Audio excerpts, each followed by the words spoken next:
Sing me a song of a lass that is gone. Say could that lass be I? Mary of soul, she sailed on a day over the sea to sky. Billow and breeze, islands and seas, mountains of rain and sun. All that was good, all that was fair, all that was me is gone. Sing me a song of a last.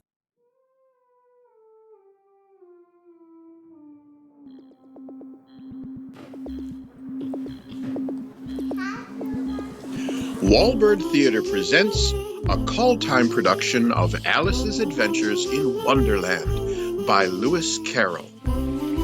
Chapter 3, A Caucus-Race and a Long Tale. They were indeed a queer-looking party that assembled on the bank. The birds with draggled feathers, the animals with their fur clinging close to them, and all dripping wet, cross, and uncomfortable. The first question, of course, was how to get dry again.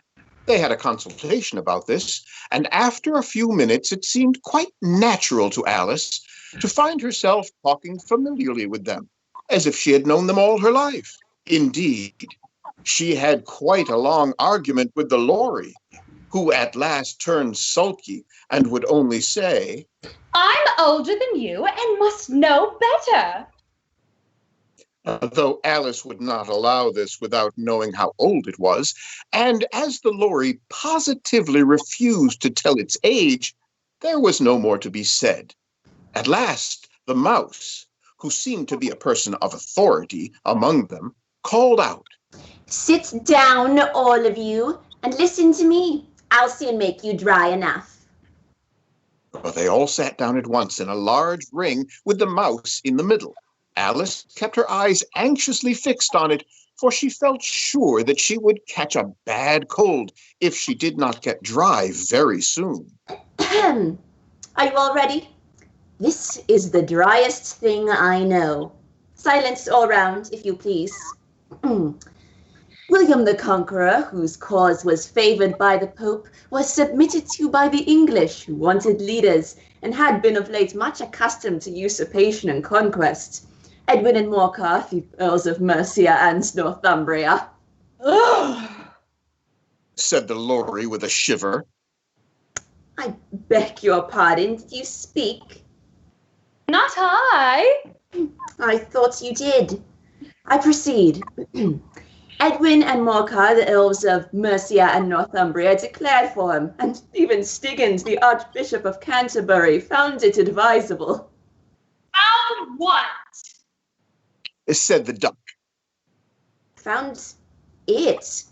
Of course, you know what it means."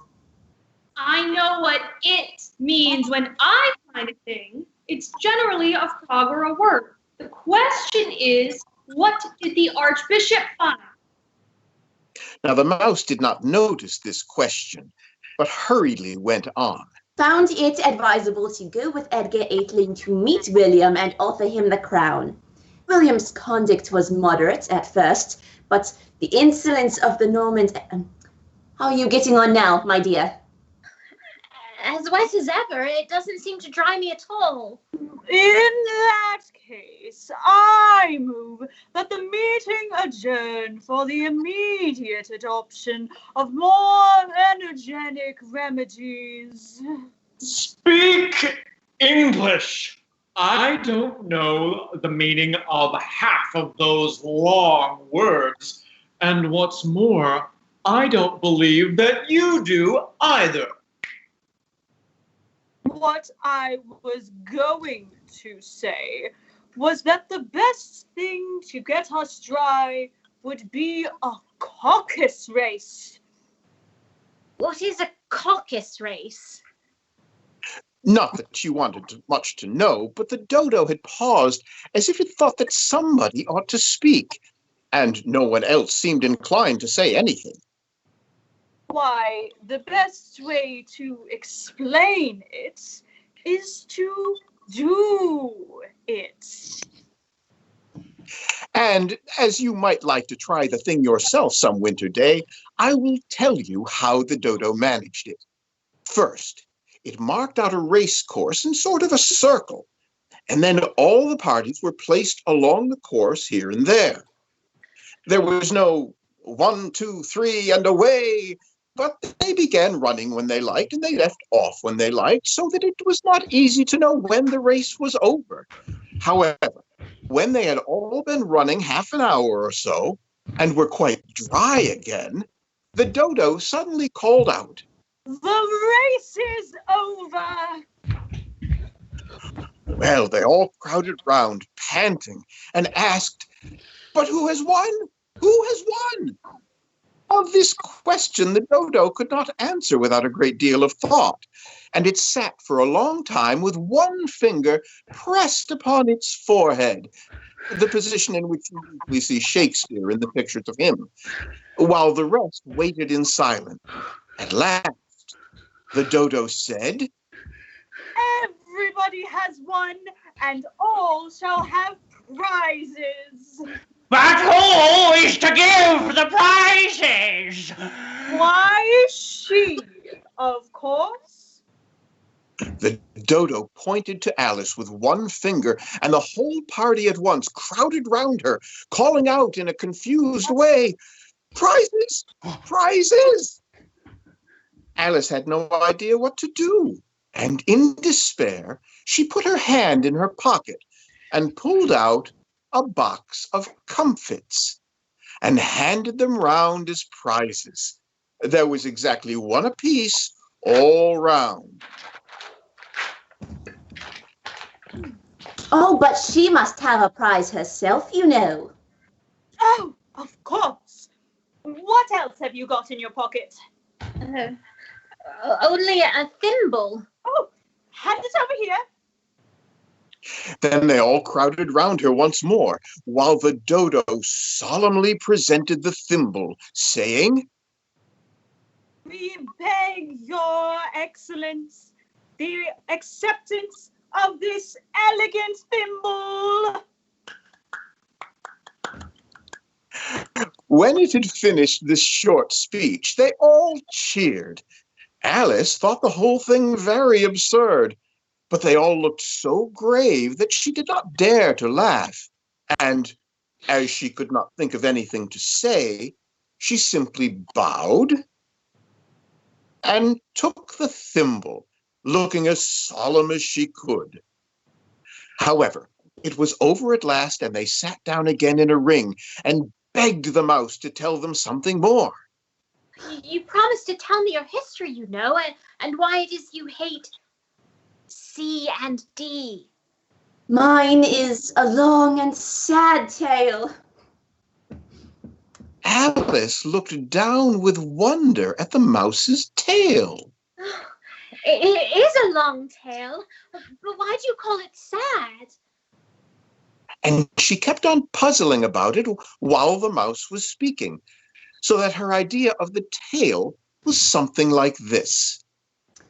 Fury said to a mouse that he met in the house, "Let us both go to law. I will prosecute you. Come, I'll take no denial. We must have a trial, for really this morning I've nothing to do." Said the mouse to the curs, "Such a trial, dear sir, with no jury or judge would be wasting our breath." "I'll be judge, I'll be jury," said cunning old Fury. "I'll try the whole cause and condemn you to death." Oh! You are not attending. What are you thinking of? I beg your pardon.